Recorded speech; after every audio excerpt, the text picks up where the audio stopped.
Hello guys, it's Chummaster here to another BakuTech review, this time on Sechs Tavanel. So, yeah, this is a pretty cool Bakugan actually. I like this one quite a bit.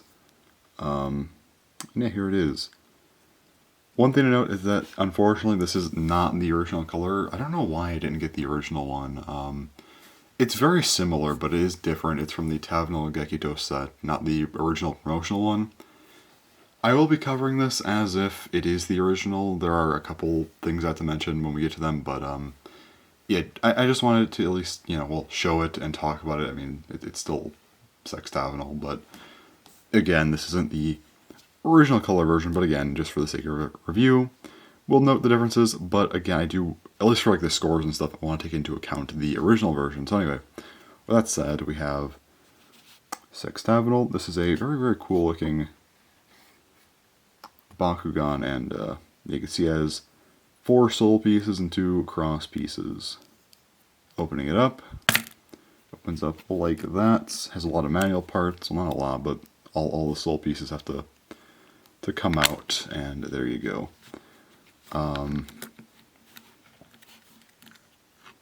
Yeah, here it is. The white plastic, it's like kind of a fogged, like a very fogged, translucent plastic.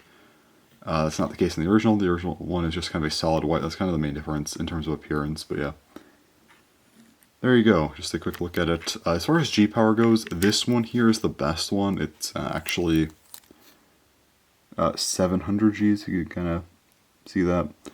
However, the original one is 640, so we're going to go based on 640. And also, as you can probably tell, that this is Chaos. The original one is attributeless, and that has an interesting property to it, which we will again cover in a minute here. So yeah, Sechs Tavanel, obviously very, very cool. So the original one does just come with 6 all-white convert pieces. This one came with rainbow pieces, but the main thing is if you get different decks in just BakuTech in general, you get these metal convert pieces, and they're all different, and I did get all the products for those, so these are the correct metal pieces, which is pretty cool actually. So yeah, I do have all of those, and yeah, so as far as this thing goes, let's get to kind of the part I like to talk about here, all the more review-like stuff. So for a personal score, I'm going to give it a 9 out of 10. I really like this Bakugan a lot. It's just very cool, but kind of the competitive stuff, this thing's actually pretty good. I would say it's definitely one of the best 32mm BakuTech out there, and it's still, even with the 36mm stuff, it's definitely one of the better BakuTech out there for a few reasons. So first up,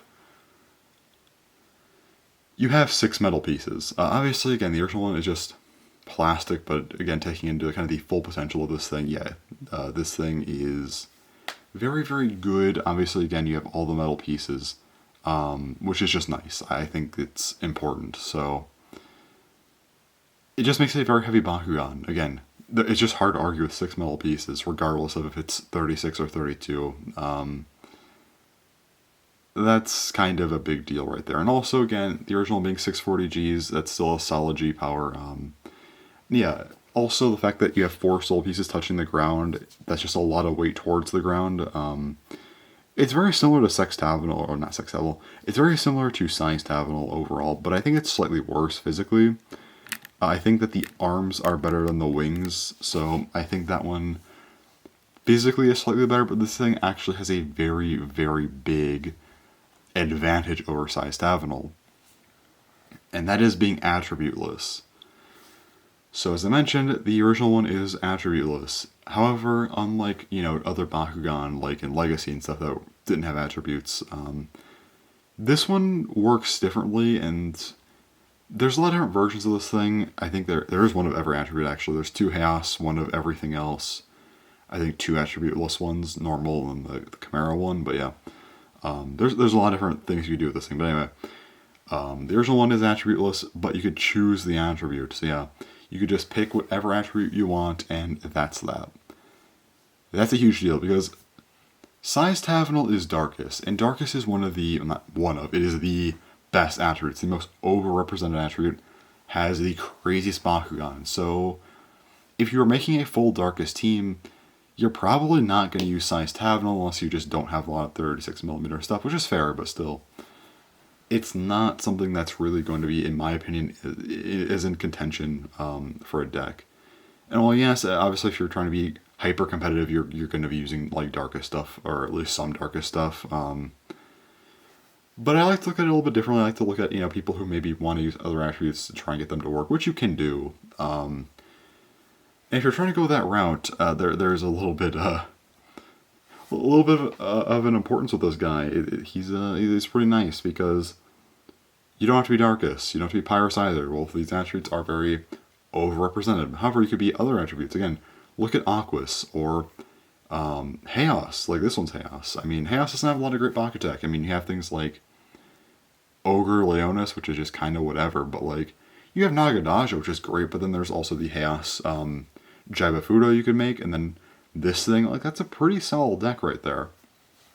And again, like Aquas, you have like Gogaria and Barry Beyond, but outside of that, I mean, you can use like, I don't know, St. Aquas, or again, this thing. But I think the best things are Subterra and Ventus. Because Subterra, again, very underrepresented. You have Jaibafudo, but aside from that, like, what do you have? Like Tornado? I mean, whatever, but like Acro Gizzard, Gavleonicon, they're okay, but then Subterra, Sechs Tavanel, that's kind of a nice thing you could slot into a Subterra deck, and same with Ventus. You can make a Ventus Gogaria, which is great, but aside from that, like, I mean, Lashao Falco's not doing like anything, like none of the Falcos are that great in my opinion, honestly, but like I guess Kalukan for control, I mean, sure. Nino to Shao if you really want to go that route. Windmill's great, but very hard to use. And there's definitely some firepower on Ventus, but I think if you have a Ventus Sechs Tavanel, that's actually a pretty huge help.